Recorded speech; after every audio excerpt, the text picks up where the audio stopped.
Hello and welcome to Starbound's second channel. My name is Gabriel the Bibi Capaldi and I'll be your narrator today. But before we get into today's story, please do check down below that you are subscribed to the channel. It's 100% free and helps us pop up on your feed a bit more often. The decision of this council is unanimous. All military aid currently stationed on the Varsak homeworld is to be called back, and such a useless species is to be ignored in the future.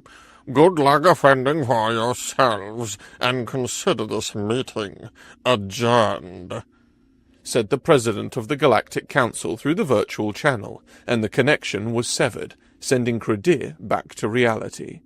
The abrupt transition left Credir disoriented. The virtual session dissolved into nothingness, replaced by the familiar surroundings of his modest quarters. Evening light filtered through the single window above his bed, bathing the room in a warm orange glow that normally would have been comforting. The wooden furniture, simple but practical, cast the familiar shadows across the padded floor, a necessity for warmth during the cold nights on the Varsak homeworld. Credir remained frozen, his small hands still gripping the virtual reality helmet. He stared at its shiny visor, catching glimpses of his own reflection. 4 feet tall, with a body covered entirely in cinnamon-colored fur from his head to the tips of his toes. His limbs were notoriously thin and weak, even by Varsak standards, which themselves were considered laughable by galactic measurements of strength. The 2 antennae protruding from his forehead, purely aesthetic evolutionary remnants with no actual sensory function, tensed involuntarily as stress coursed through his diminutive frame. In any gathering of galactic species, the Varsak were immediately recognized as the ones who had been voted the clumsiest species for 60 cycles in a row, and now, it seemed, they had finally exhausted the patience of the Galactic Council. With trembling hands, Credir attempted to place the virtual reality helmet on the bedside table. His movements were characteristically uncoordinated, a trait shared by all Varsak. The helmet slipped from his grasp, tumbling toward the floor. In a desperate attempt to catch it, he lunged forward, only to knock over a small decorative vase. The helmet landed with a soft thud on the padded floor, while the ceramic vase shattered against the wooden edge of the bed frame. Credir sighed deeply, carefully stepping around the fragments to retrieve the helmet. "Perhaps they're right," he muttered to himself, finally managing to place the helmet safely on the bed. "Perhaps we truly are too useless to be worth the Council's time and resources." He settled onto the edge of the bed, his thoughts wandering to all the instances where the Varsak had failed to contribute meaningfully to the Galactic Council's initiatives. Their scientists, while earnest, were consistently outperformed by virtually every other species' brightest minds. Their technological advancements were minimal and often derivative of others' innovations. The very few Varsak who had attempted to join the Council's military forces had become infamous for accidentally discharging weapons during training or tripping over their own feet during ceremonial parades. Even in bureaucratic matters, where physical prowess was irrelevant, the Varsak had developed a reputation for being inefficient. Their administrators were known throughout the galaxy for being overly sentimental, making exceptions to rules that should have been strictly enforced, and generally allowing their emotions to cloud their judgment. What other galactic species viewed as necessary firmness, the Varsak saw as unnecessary cruelty. "How am I going to tell the elders?" Credir whispered, rubbing his temples with his small fingers. The Council of Elders had appointed him as ambassador, specifically because he was slightly less clumsy than the average Varsak, a dubious honor that now felt like a cruel joke. He rose from the bed and began pacing the room, his mind racing through possible solutions to their dire situation. Without the Council's protection, the Varsak homeworld would be vulnerable to invasion. Their planet, rich in rare species, yet populated by a species physically incapable of defending it, would be an irresistible target for resource-hungry factions or independent raiders. "We could appeal the decision?" he mused aloud, then immediately dismissed the idea. The council president's tone had been final, and gathering support from other council members seemed unlikely. The Varsac had few allies. Perhaps we could hire mercenaries. This option seemed more viable, until Credir remembered the state of their planetary treasury. The Varsac economy was stable but modest, certainly not robust enough to maintain a mercenary defense force indefinitely. Frustration mounting, he considered diplomatic options. Formal alliances with individual council members, perhaps, or with non-council species. But who would ally themselves with a species universally regarded as useless? In a rare display of anger, Credir balled his tiny hand into a fist and struck the nearest piece of furniture, a wooden chair. The impact was negligible to the chair, but sent a jolt of pain through Credir's hand. Worse, the force of the punch threw him off balance. His feet tangled beneath him, and he tumbled gracelessly to the padded floor, landing with an undignified thump. Lying there, staring at the ceiling, Credir felt a memory surface. A conversation from cycles ago, when he had first assumed his role as ambassador. It was a memory of the only species that had ever found the Varsac's clumsiness funny rather than pathetic. The only species that had actively advocated for the Varsac to be exempted from military service rather than mocking their inability to fight. The only species whose representatives had consistently expressed genuine optimism about the Varsac's future, insisting that one day they would discover their unique talents and contribution to galactic society. Humans. Credir remembered them vividly. While most species in the Council were either human-like or insectoid or somewhere in between, humans stood out for their remarkable strength and their strange, contradictory nature. They were physically stronger than the Varsac, though that wasn't saying much, but nowhere near as powerful as the warrior races like the Drachnar or the Vorgar. Their intelligence was above average, but not exceptional by galactic standards. What made them unique was their inexplicable creativity, their willingness to attempt solutions that more logical species would never consider, and their baffling optimism in the face of overwhelming odds. That optimism had often manifested as humor, finding amusement in situations others considered serious. The Varsac's clumsiness, which elicited contempt from most species, had always seemed to delight the humans. They never laughed at the Varsac in mockery, but rather with a kind of appreciative wonder, as if the Varsac possessed some charming quality that others couldn't see. Still lying on the floor, Credir's thoughts turned to one human in particular, Thomas Harris, Earth's ambassador to the Council during Credir's early years in his position. Thomas, or Tom, as he had insisted Credir call him, had been the first council member to treat Credir as an equal rather than a representative of an inferior species. In turn, Tom had abbreviated Credir's name to Crid, claiming that friends used shortened versions of each other's names as a sign of affection. Their friendship had been unlikely but genuine.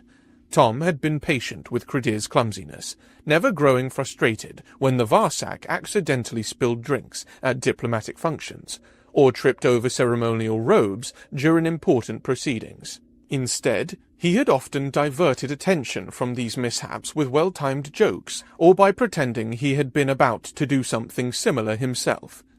But that friendship had ended abruptly when humanity had been expelled from the Galactic Council, their crime being unpredictable, chaotic, and potentially dangerous. The final straw had been an incident involving an expensive council flagship with malfunctioning systems.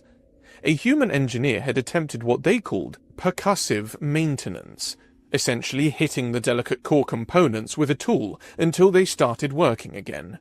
Remarkably, it had worked, but the Council had been horrified by the primitive approach and the potential risks it had posed. Credir sat up suddenly. If the Varsac needed allies now, perhaps humans would be willing to help. After all, both species now shared the dubious honor of Council rejection, though for entirely different reasons. Without consulting the elders, an unprecedented breach of protocol that would have shocked him just hours earlier, Credir scrambled to his feet and retrieved the virtual reality helmet. He climbed awkwardly onto the bed, nearly falling twice in the process, and placed the helmet over his head. The physical world dissolved around him, replaced by the neutral virtual environment used for communications. With practiced mental commands, he invoked a floating screen displaying his contact list. It was embarrassingly short, mostly official contacts for various elders and Varsac officials, and a single entry from outside his species.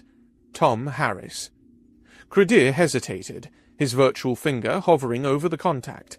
It had been nearly 2 cycles since they had last spoken.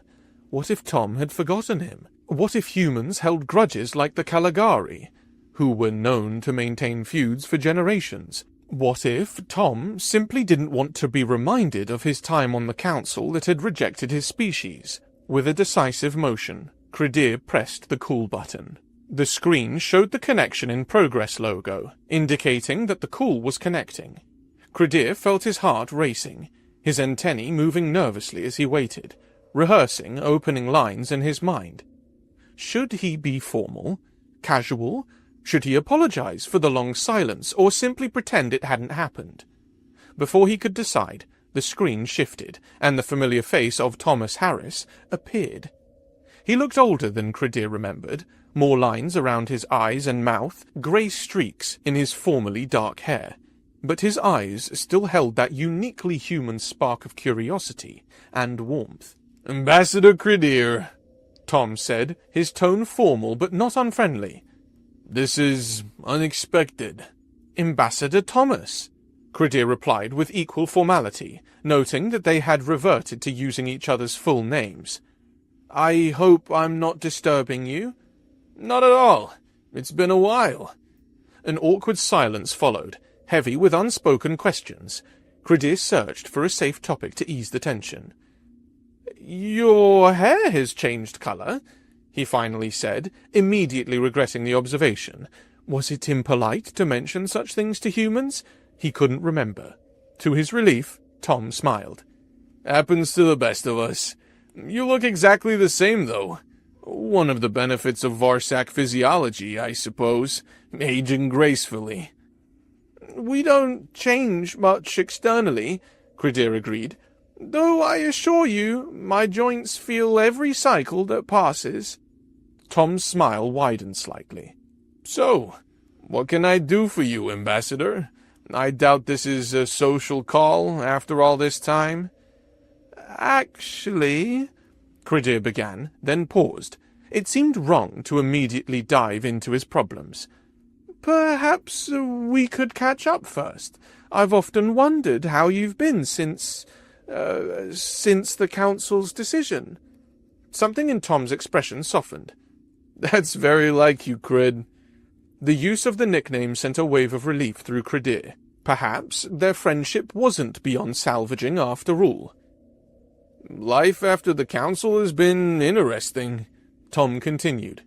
"Humans don't take rejection well, as you might remember. But we're also stubborn as hell. Being knocked out forced us to forge our own path." "I remember that stubbornness," Credir said, a fond memory surfacing. "Like when you insisted on teaching me that human game. What was it called? The one with the cards?" "Poker," Tom supplied, chuckling. "You were terrible at it, no offense." "None taken, Tom. I was terrible. The Varsac face is too expressive for deception." They both laughed, and just like that, the years of silence between them seemed to melt away. They reminisced about council meetings where Credir had accidentally activated the wrong translation settings, causing his heartfelt speech about cooperation to be rendered as a recipe for a soup. They recalled diplomatic dinners, where Tom had pretended to enjoy Varsac cuisine despite its notoriously bland taste to human palates. As they talked, Credir carefully avoided mentioning his current predicament, wanting to extend this pleasant reconnection as long as possible. But eventually, Tom brought up the subject himself. "It was something to see you and the other Varsac defending humanity during our expulsion hearings," he said. "Your species might not be the most eloquent or forceful, but there was something touching about watching you all try so hard, even knowing it wouldn't change the outcome. Credir saw his opening. Ironically, we've now joined you in Council Exile, though technically we're still members. Tom's eyebrows rose in surprise. The Varsac? Expelled? What happened? Not officially expelled, Credir clarified, but the Council has withdrawn all military protection and declared us, in the President's words, a useless species to be ignored in the future, which amounts to the same thing, really. Without protection, it's only a matter of time before someone decides our mineral resources are worth taking. He expected sympathy, perhaps even concern. What he didn't expect was the broad grin that spread across Tom's face. Tom, did you hear what I said? My entire species is in danger. I heard you, Crid, and I'm not happy about the danger part, but I am excited about the possibilities. Possibilities? Credir echoed, confused. Look, after humanity got booted from the Council, we didn't just sulk in a corner of the galaxy. We started building our own network, an alliance of outcasts and overlooked species. Turns out there are quite a few civilizations that don't meet the Council's exacting standards of usefulness or predictability. Credir's antennae perked up with interest.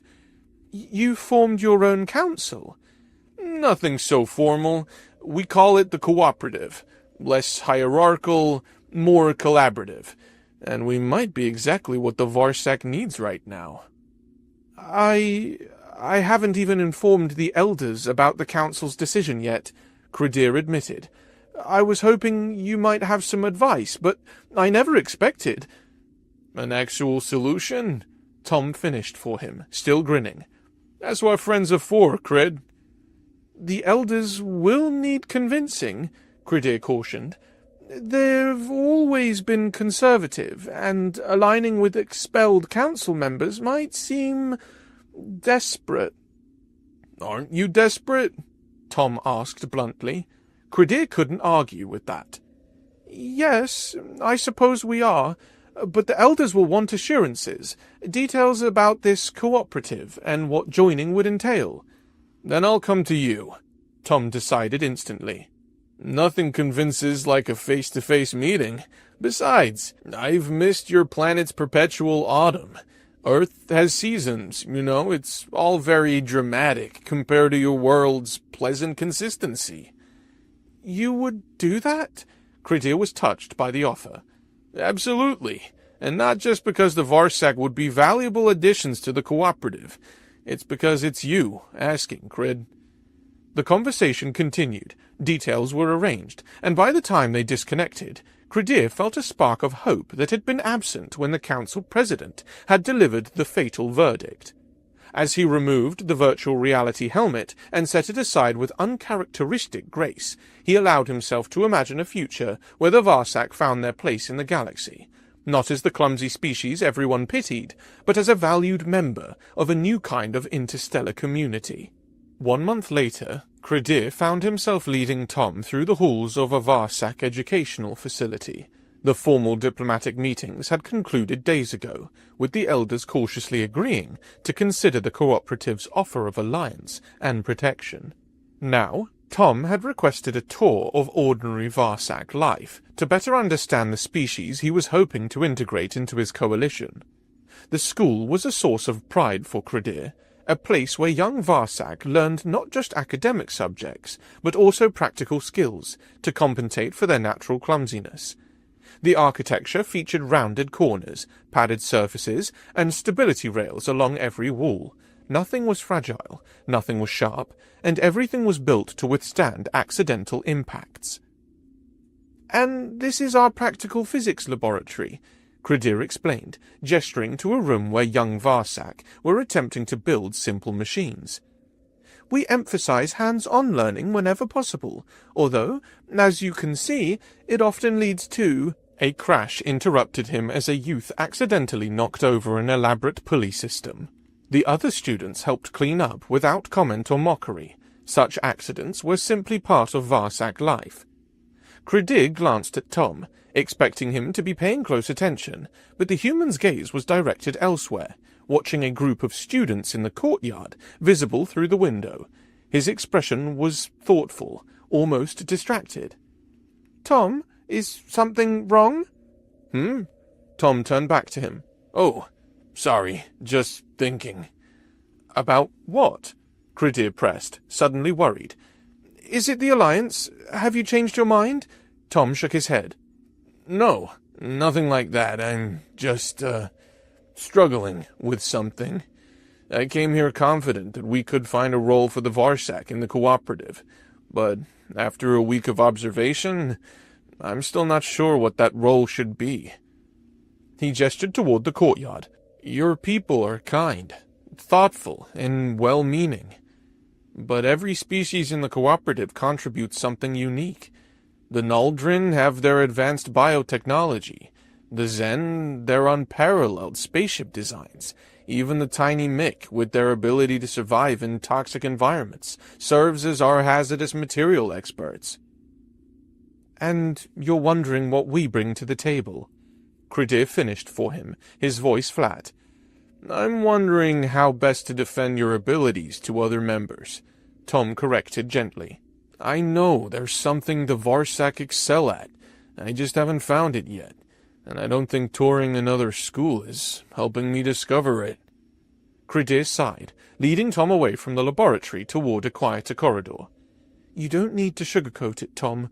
We Varsak are well aware of our limitations. Why do you think we accepted the Council's protection for so long?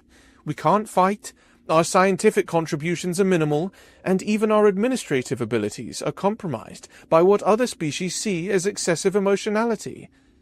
He attempted a self-deprecating smile. "Did you know our most famous scientific breakthrough was when Dr. Linidar's team accidentally created a powerful aphrodisiac for the Kragat, a predator species, when they were attempting to develop a poison? The Kragat birth rate tripled the following season. The Council was furious. They've been trying to control the Kragat population for cycles." Tom laughed. "That's actually impressive in its own way."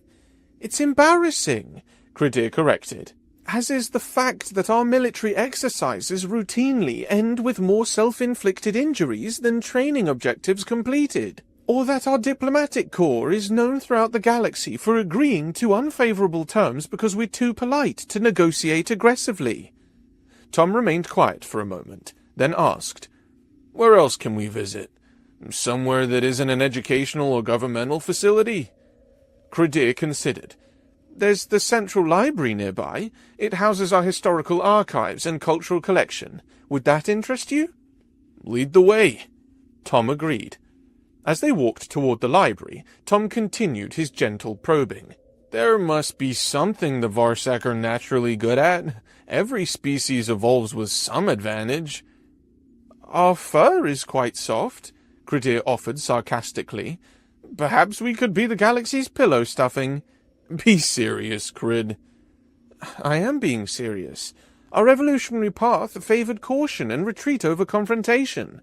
We've survived as a species by being harmless, not by excelling at anything particular." By the time they reached the library, a low, sprawling building with the same safety features as the school, Credir was feeling increasingly defensive. He appreciated Tom's optimism, but the human's persistent belief that the Varsak must have some hidden talent was starting to feel patronizing. As they entered the main hall, however, both were brought up short by an unexpected sight. 3 young Varsak had assembled what appeared to be a makeshift gaming station, perched precariously on a chair.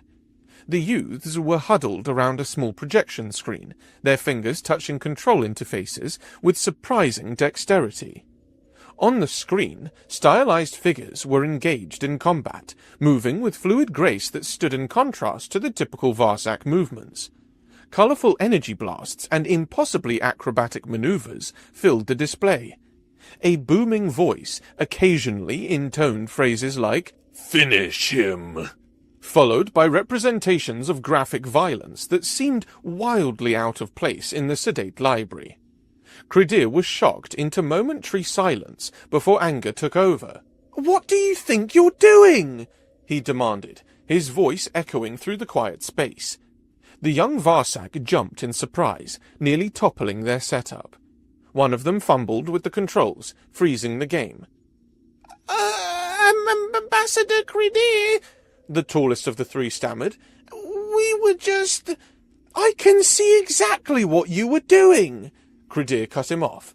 Playing games in the library, and human combat games no less. Have you no shame, no sense of propriety? The younglings looked at the floor, their antennae drooping in embarrassment. Do you have any idea? Credir continued, his voice rising. What's at stake for our species right now, while you waste time with these violent distractions? Ambassador Harris and I are trying to secure alliances that might prevent our entire world from being invaded. He gestured at Tom. Humans have come to help us, to find some way that our species might prove useful to the galaxy. And what do they find? Varsak youth who can't even focus on their education for one day? The tirade might have continued, but Tom placed a restraining hand on Credir's shoulder. Actually, he said, his voice thoughtful, what game is that, exactly? The youngest exchanged uncertain glances before the smallest answered. Mortal Kombat 7, sir? It's a human game?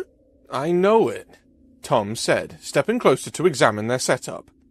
That's an advanced version, too. The neural responsive edition that adapts to player reflexes. He turned to Credir. Do you realize how impressive it is that they can play this? Most species find human reaction-based games too fast-paced. Even some humans struggle with how violent this one is. Credir blinked in confusion. It's just a game, Tom. A game that requires split-second timing, complex input combinations, and the ability to predict and counter an opponent's moves, Tom corrected. He turned back to the young Varsak. How long have you been playing?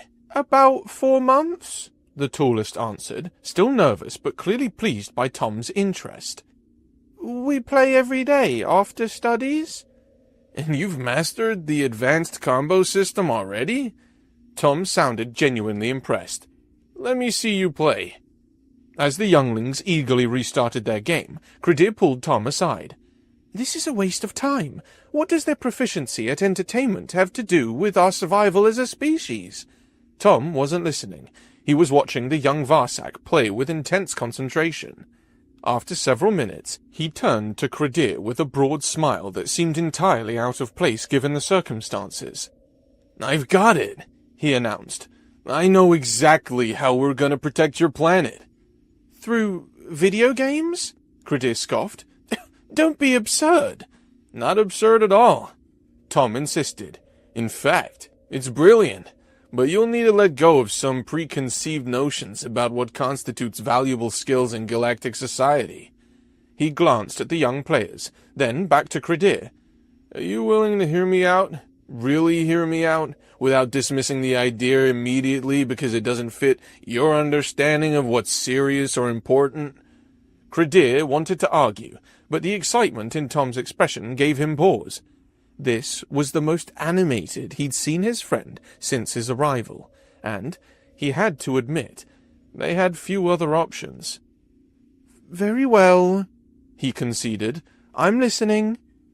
Tom gestured toward an empty reading area. Let's sit down. This might take a while to explain, but I promise you, by the time we're done, you're going to see your species, and these kids, in a whole new light. Intrigued despite his skepticism, Credir followed Tom to the reading area.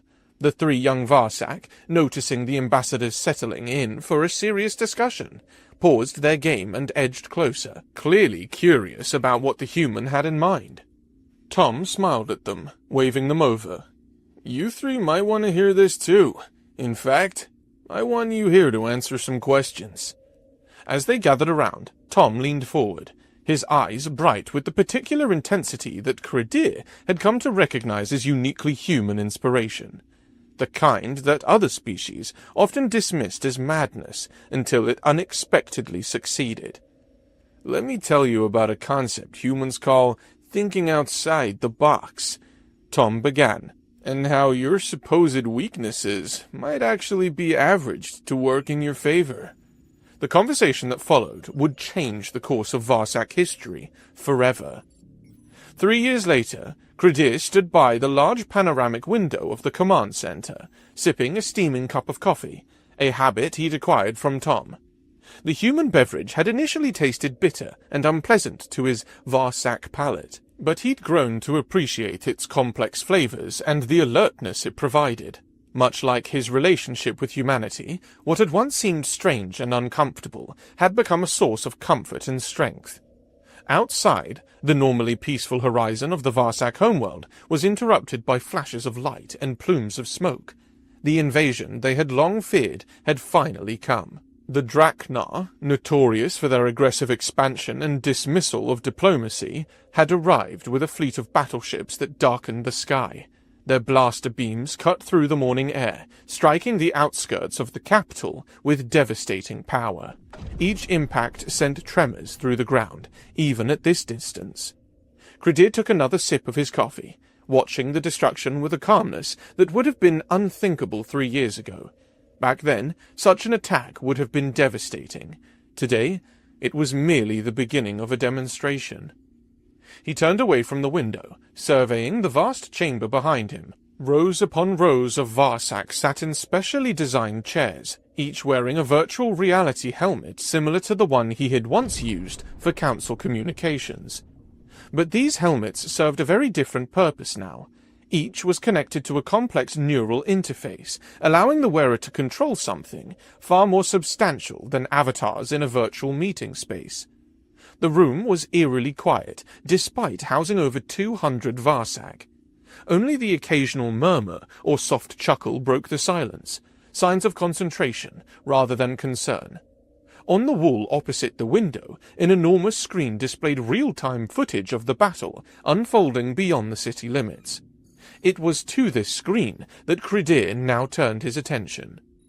The Draknar fleet was formidable, 50 ships of varying sizes, from nimble fighters to massive destroyers. They moved in the coordinated patterns typical of a species that had evolved for warfare, their tactics honed across centuries of conquest. Under normal circumstances, such a force would have subdued the Varsac world in hours. But what they faced was anything but normal. Rising to meet the Draknar ships were figures that seemed to defy physics. Massive, humanoid machines standing taller than most buildings. Each gleamed with a distinctive color scheme and design elements that reflected their pilots' personalities. Some were bulky and heavily armored, while others were sleeker and built for speed. All moved with a certain grace that no one would have associated with the Varsac species 3 years ago. "Status report," Credir requested, addressing a young Varsac who monitored communications from a console near the screen. "The Draknar commander is demanding our surrender," she replied, her voice calm despite the gravity of the situation. "They claim resistance is pointless and will only lead to unnecessary destruction." "And our response?" The young operator's antennae folded with amusement. "Commander Linrit sent them footage of what happened to the pirate fleet that attempted a raid last month. The Draknar have stopped broadcasting." Credir nodded, turning back to the screen. The battle was intensifying, the Draknar realizing that this would not be the easy conquest they had anticipated, had deployed their full arsenal. Energy weapons flared against defensive shields. Smaller fighters swarmed around the humanoid machines, looking like insects attacking giants. And at the center of it all was the most impressive machine of all, a titanium and composite colossus, standing nearly twice as tall as its companions. Its midnight blue armor absorbed light, making it seem like a void in space itself.